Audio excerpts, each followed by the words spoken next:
Alexandra Ries. Thank you for coming to the Sample Augusta studio this morning. You are a local multimedia and visual artist. And you can catch Alexandra's work through December 20th, 2019 at the Westby Gallery as part of the Seed Show. You definitely want to check it out. You might get to see some human teeth. That's all I'm saying. It's very interesting. Not something you see every day. How many teeth do you have in your possession at this point? Because I know that you had a lot that you used for the Seed Show.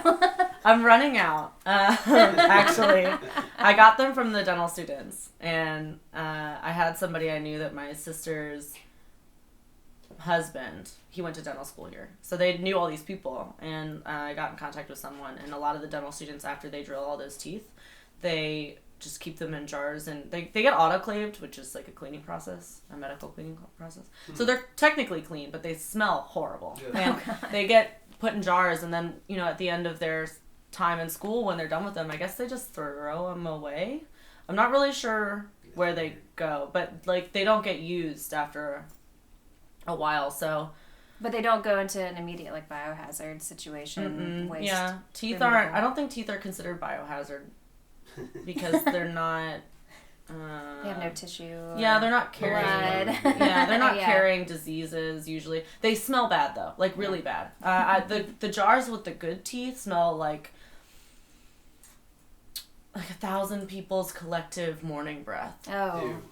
As a gas, but then. So that's easier to tolerate when you dump them out and smell it. But the ones that are rotten, which are all I have left now, I have one jar left that's got them submerged in water, and I dry them out in a tin outside and just dump it and like leave. So that and in the sun, your neighbors don't, because they're bones, they dry up quickly in the sun if you drain the jar first. But so glad we opened with this. Well, the rotting ones though, I remember when I first got these and was messing with them in the beginning, I had dumped out the clean ones, and I was like, that's kind of gross, but it's not that bad. And I was excited. I wanted to show Isaiah how gross it was, but tolerable. So I opened up the bad jar, thinking that it would be the same, and I was leaning out of the bathroom trying to pour it out, like gagging. It was so disgusting.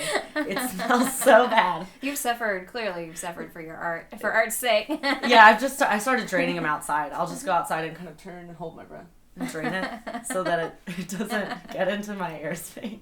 Then I run inside so I don't smell it, because I have a really sensitive gag reflex for gross smells. I'm the person that when you see someone throw up, I also throw up. Like that's That's got to be tough in the soul. Right. Well, actually, you know, a lot of people don't. I haven't really witnessed. That's after. That's later on in the night after they've left the soul. That's the door guy's job. Yeah. Exactly. I've got just a couple questions first for those who may not really know you that well. Let's get a little background. So where were you born and grow up? Where did you grow up, and then what brought you here to Augusta? I was born in Alpharetta, Georgia, and grew up there, and Milton, Georgia, which is just kind of part of Alpharetta. And I moved to Augusta because I wanted to come to school here at Augusta University, and got my degree, a BFA in ceramics and sculpture at Augusta University. Okay, right on. And so along the lines of moving into the career of art, what was it early on? Do you have any early memories or any inspirations that kind of led you to this path? Or well, all the women in my family are artists except for my sister. She actually has a degree in women's studies at an MFA, or a master's in women's studies, and sorry, my brain's always FA, fine arts. That's like always what I think of when I think of degrees. But so most of the women in my family, kind of going back, are artists. Like my grandmother did pottery, and my mom paints, and like her mother, I think, was a painter and did a lot of drawings. And just growing up, my mom was really supportive of all that stuff. I was always a really creative kid. And my mom's always been really ecstatic about all the art that I would make, so she was really supportive about it. And I guess for me, it wasn't even a question of what I was going to go to school for. That was just kind of what I was going to do. I've always made art, and my mom has always sent me to art classes and art camps, and it's just always the thing that I did. So it seemed like The natural thing. Yeah, that's just what I didn't even think about it. It wasn't like, gee, what am I going to go to school for? It was like, I'm going to school for art, and it's always what I was going to do. So. Right on. That's a lot of people struggle with what they want to do, so that's fortunate to kind of already be exposed to that at a young age and just sort of know this is what I'm doing. Yeah, it's especially nice to have someone that's supportive too, because being an artist of any kind, I feel like is kind of just wrought with doubt and weird guilt and what am I really doing, because the just making art and music and anything in that kind of area is just difficult. It's really about making your own way, so it's nice to have someone who's like, you can do it, right? A You're cheerleader, great. Especially when it's your mother. That's a big deal. Yeah. So I mean, are there any fields of art or artists that are particularly inspiring to you that have sort of moved you along your way into the type of art that you do now? Yeah, more recently, yes. When I was in undergrad, I didn't really find a lot of inspiration, I feel like, from other artists. I know that there were people I looked at, like I mostly started in ceramics, and that was my thing. I got so into it. I had a great professor, and I loved everything to do with it. I made huge sculptures right off the bat, and I really took to it, so much so that I became the president of the Mad Potters organization eventually, and also was the studio lab assistant, and I spent all my time in there. I took classes year-round. I was just really into it, and then I guess towards the end there somewhere, I talked to Anna Patrick, actually, and was interested in soft sculpture briefly and frustrated by it, and she mentioned to me, she gave me some advice and said that just keep it simple. Like, whatever you do, don't try to make it complicated.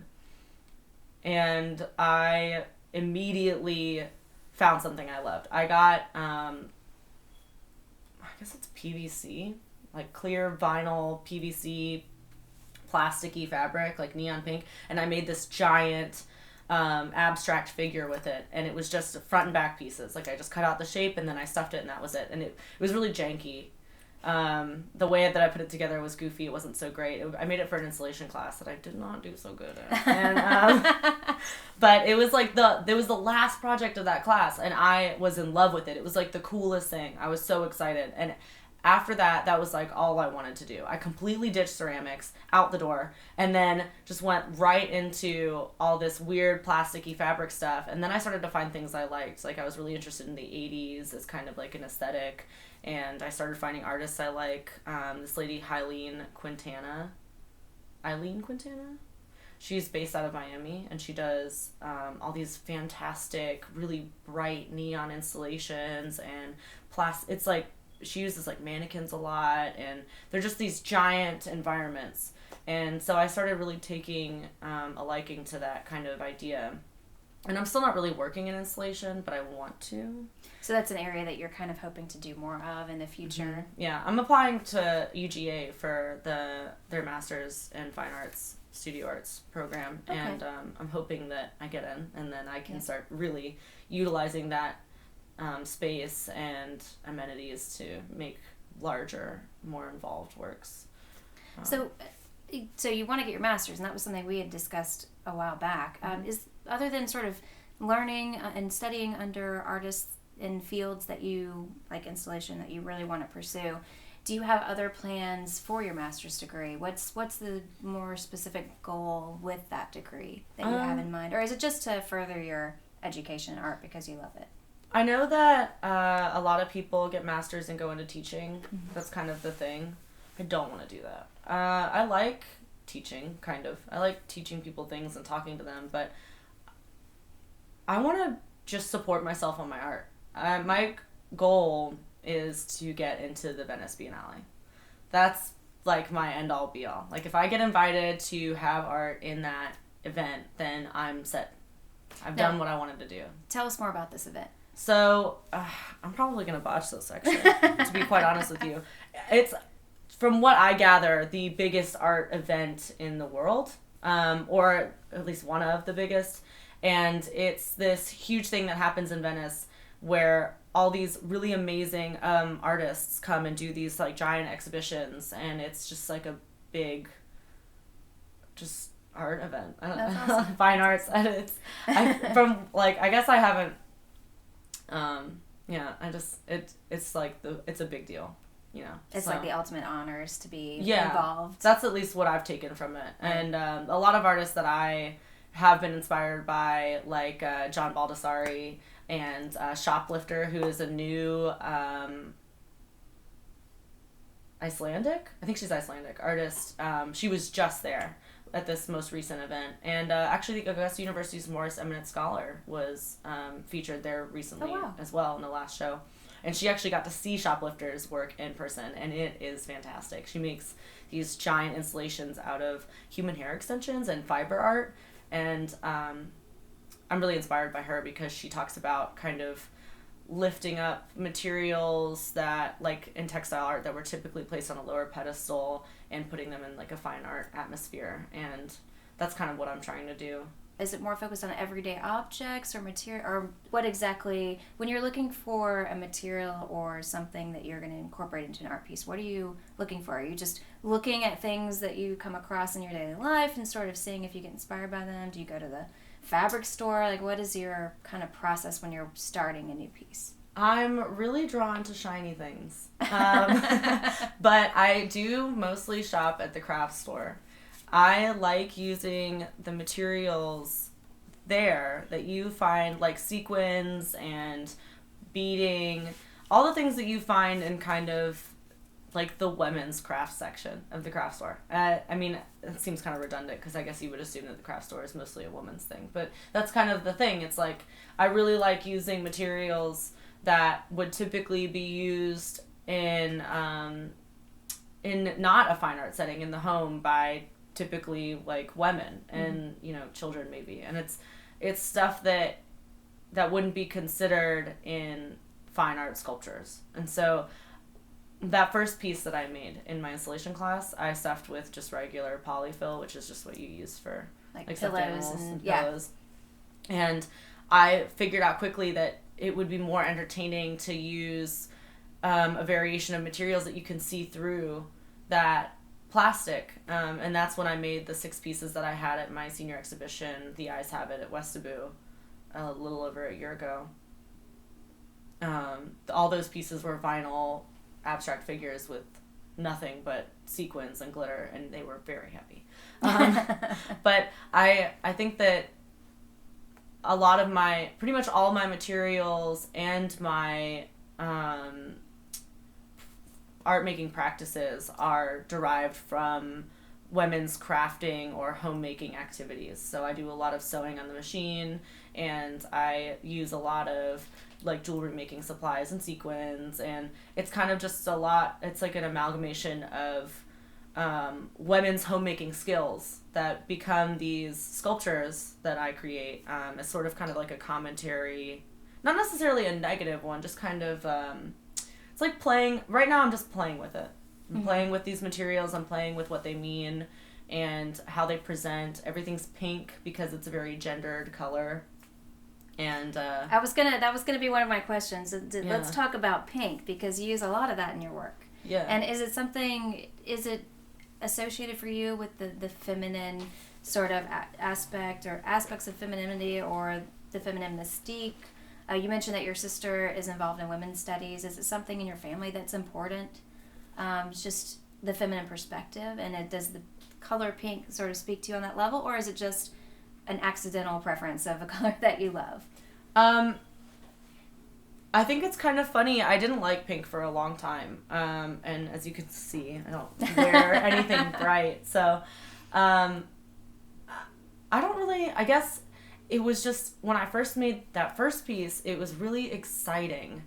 It's the plastic fabric, the vinyl I found at the edge glowed because I guess the way the light came through it, and it was this hot pink, shiny, malleable material. It was just so interesting, and I think that it kind of just made something click for me. And my sister's always been an inspiration for me because she's always been this very intelligent, well-represented, educated, well-spoken person, and she's kind of always told me about, you know, things that she learned or that she knew about, you know, women and women's studies and things like that, and that's, you know, where she went with her degree, and she's always been kind of, you know, like a strong force for me. And I think that some of those ideas just kind of stuck a little bit. And then my mom is this very self-made person. She started her own advertisement design business, and it's, you know, she's been doing it for quite a long time now, and she's really successful, and she dresses very loud and vibrant. She loves pink, and she wears like giant platforms everywhere. So the she glamorous, goes. the Yeah. glamorous. She's like super wild, and I guess kind of those two things as sort of like influencing forces in my life, combined with kind of my own ideas, and then this draw to this really bright, like, pink is just so obnoxious, you know, but fun too. Mm-hmm. It creates like a number of exciting feelings when you look at it. It's kind of like sweet and indulgent, but it's also like a little in your face if there's too much of it. It can be really bright, or soft. So I feel like it's a fun thing to play with, especially because it's so gendered. You know? I can see that. Well, let's talk a little bit more about what can happen to any artist or musician or writer. We all fall into creative ruts from time to time. Have you ever experienced one? And if so, how did you find yourself sort of getting out of it?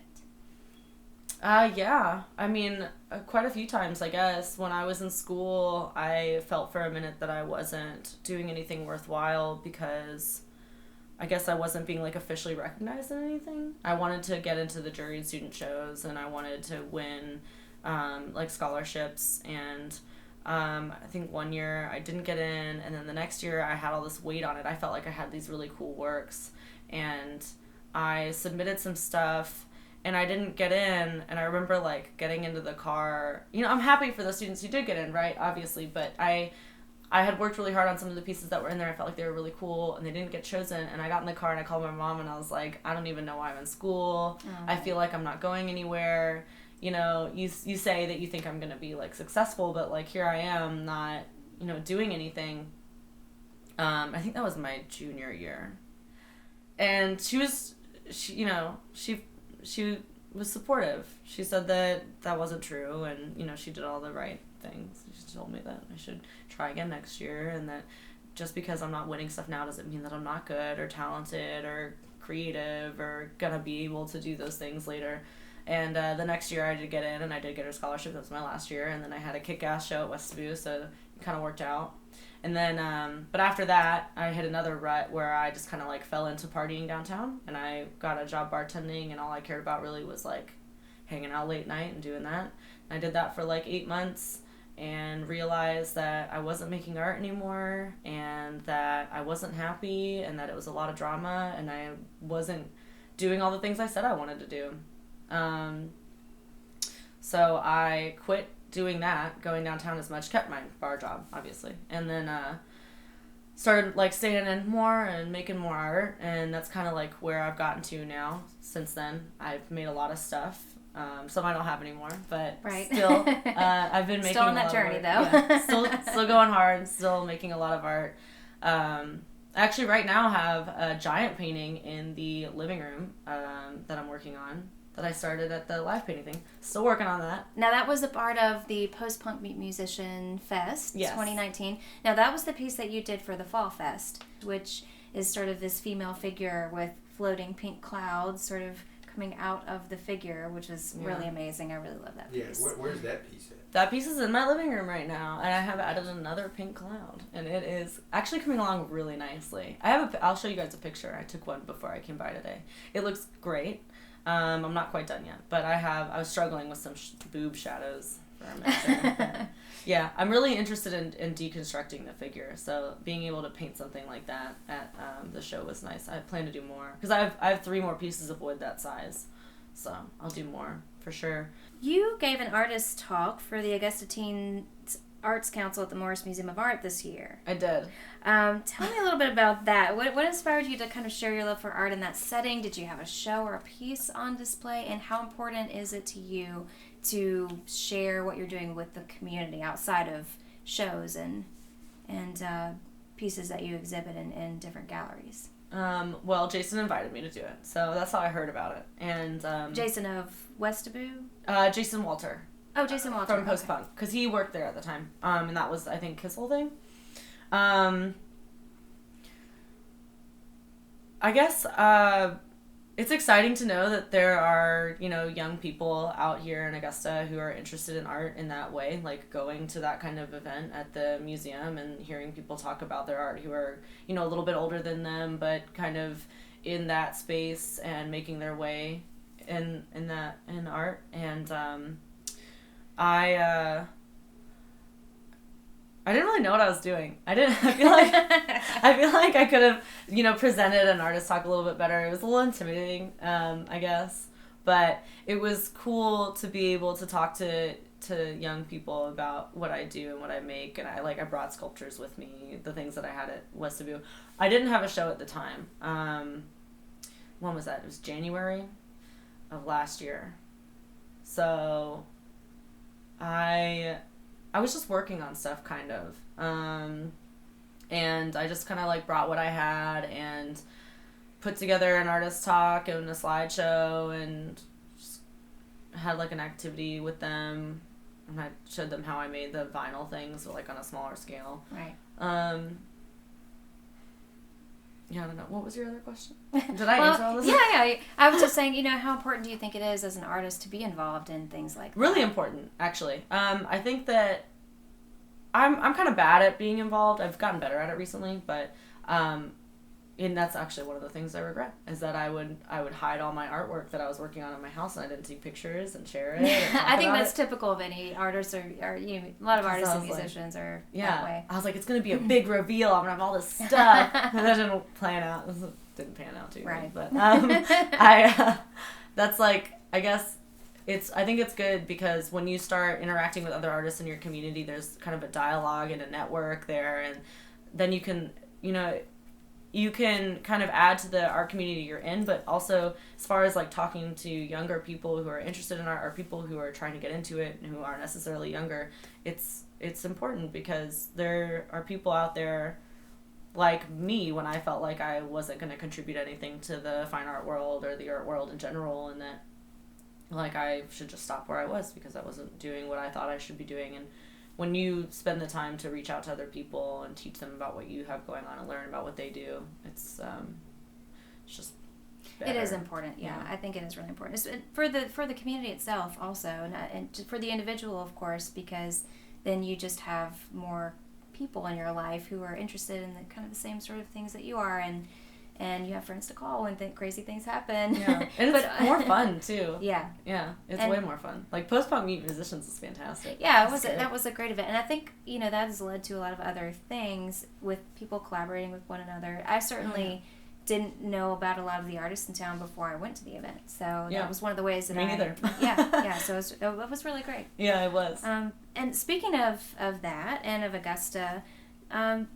Since you've been here, what are some of the things about Augusta and the community that you have experienced that you've enjoyed or that it's been nice to be a part of that maybe you haven't experienced elsewhere? There's a lot that Augusta has to offer, especially downtown. I've experienced a lot of kindness from other artists, just people willing to be helpful or offer advice, and kind of include you in the things that they have going on, like Pink Slips that Jason Craig kind of headlines. Now, what is Pink Slips? Pink Slips is, I guess it's an art night thing that they do. It's a gallery. It's not a gallery. It's a studio space that a few artists share that are downtown. It's off of Jones and 13th Street. And they host kind of an art night, and people can come by and work on whatever they're working on, and they usually have food and music, and it's kind of this fun downtown get together for people who are interested in art or just want to be around artsy things. And so it's a public event that anyone can kind of take part in. Yeah, it is. It's all ages. It's public, free. That's really cool. A lot of Sky City, when it was still around, contributed a lot to the art world. Coco was always really great about hosting art related things. I know that one time when I worked there, we had a live screen printing artsy festival thing that we did, and that was really cool. There were vendors and just like all kinds of funky stuff, and there's a lot of, I feel like downtown's losing that a little bit, but it's changing too. But I like that Augusta is so supportive of local artists and musicians. Like Soul Bar does the same thing, trying to book like local shows and that's something that you've done. You've been instrumental in booking some shows there as well. I am. Are there any local musicians? I know we've talked a lot about art, but are there any local bands or musicians that you've come across through booking for Soul Bar or beyond that you really like or have appreciated along the way?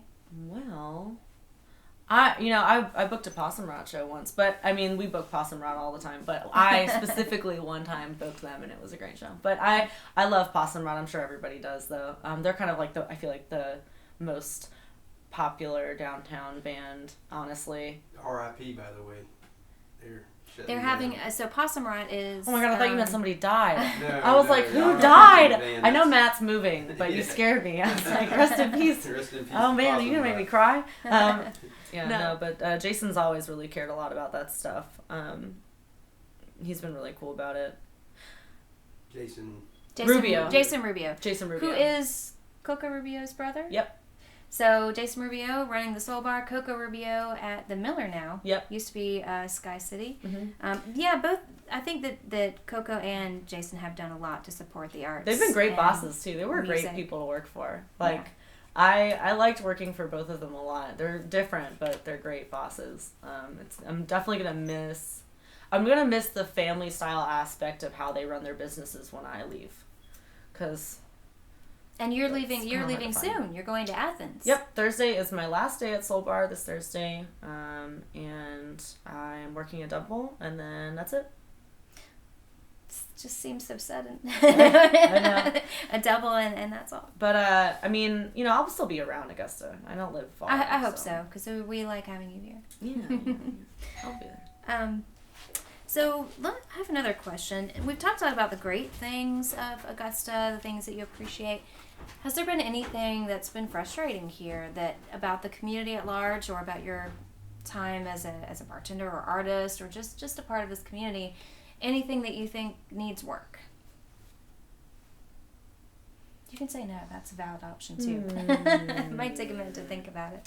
Well, I do know that it seems like the interest in like live music downtown might have died off a little, at least from what I've heard. I kind of wish there was a little more of that. So you feel like the art scene is still, while it's changing, it's still going pretty strong, but the music scene is dying out. Is having a hard time. I mean, I could be wrong, but it does seem a lot like there's a less of an interest, and I don't know if that's just like the times, or maybe there's just a lot more options downtown, so people are less interested in going to live shows. But from what I've heard, it used to be, kind of the thing to do, and it seems like people are a lot less interested in that nowadays. And the art scene seems like it's going really strong and growing. Mm-hmm. And it'd be nice to see those things happen together, Right, yeah. I hadn't thought of it as polarized on those two different levels before you even mentioned that, but... Yeah, it seems like... yeah, it is. We have a lot of great bands in town, but I've personally, we've been out for Sample Augusta, and I do wish people would get off the couch a little more and come out and support that. Maybe it's or like you can find them all at Firehouse. I'm like, yeah. I love Firehouse, but I mean, what's wrong with just popping down to a show too and then going back? Yeah. Why can't we have both? Yeah, I think that's a very valid thing. I think a lot of it's to do with music scene changing for young people. Yeah, that's just a different type of music. You recently did a few commission pieces for Sample Augusta for our interview series, which were amazing, and keep a lookout. Those will be coming out soon. Is commission work something that you do a lot of, or are you interested in doing more in the future? Yeah, I've never actually made a point to offer up commissions. I did it once when I was making pottery a lot, and it was kind of painstaking. So I didn't want to do it again for a while, and I've only just now really started to consider maybe doing that again. Because I really don't get the chance to do as much drawing and painting, and I could definitely do commissions for that. I'm pretty good at, churning out art if I actually have the like pressing need to, you know, or the drive, or the deadline, I was looking for a more elegant word than deadline, but I would be interested in doing that. It was a really great opportunity, actually, because I don't get to draw from actual people really anymore, so it was a nice change of pace to have that challenge to kind of get back into that sort of style, or like what my style would be if I did that. I was kind of playing around with it a little bit. So yeah, I really loved. I loved the two pieces that you did, where you use. What did you use exactly? Was that marker you said? It was kind of a little bit of everything. I think I Okay. used colored pencils and and like what do they call them? Prismacolor. Prismacolor. Yeah. Peter Echo, Yeah. the Peter Echo one. Or they were Copics. I Okay. think. Those are the Or expensive ones. I both. think. They were like Copics and Prismacolor. Yeah. Well, I really like those pieces, but then the one that you did of Pexcho, and I hope I'm saying that right. And it's Peter Echo. Is it Echo? Down at the American Dime Museum. Well, his name is Peter Echo, but he shortened it to Pexcho. I don't know if I'm saying it correctly, but Pecos? Pecos. I've heard Peter people say Echoes. Pecos. Pecos sounds kind of funny. We really need to settle this with him, with the man himself. He told us in his interview, actually. He probably told us in the interview. But he's got an amazing place, the American Dime Museum, The place is downtown cool. Augusta, Georgia. Have you Where? taken the tour? Mm-hmm. I did it before they opened those, so I should probably like go back. Yeah, So. definitely. But yeah, well, if someone wants to commission a piece, where can they contact you? What's the best way for them to? Well, I guess would probably be my Instagram, my art Instagram, which is Alexandra Lane Ries, Ries, at Instagram. Instagram. Which is, I guess that's also my email. So it's on Instagram or at Gmail. And either of those, I check my email like 5 times a day. So Right on. if you want a commission, you just gotta email me or put it on my Instagram, and I will see it that day. So. Well, you heard it from her. From the First, from the source. This is Alexandra Ries here with us at Sample Augusta today. If you want to know more about Alexandra, check out our Instagram page. If you want to know more about Sample Augusta, go to www.sampleaugusta.com and subscribe. We're going to have some more great content coming to you. And we just want to thank you for being with us here today. Yeah, thanks for having me.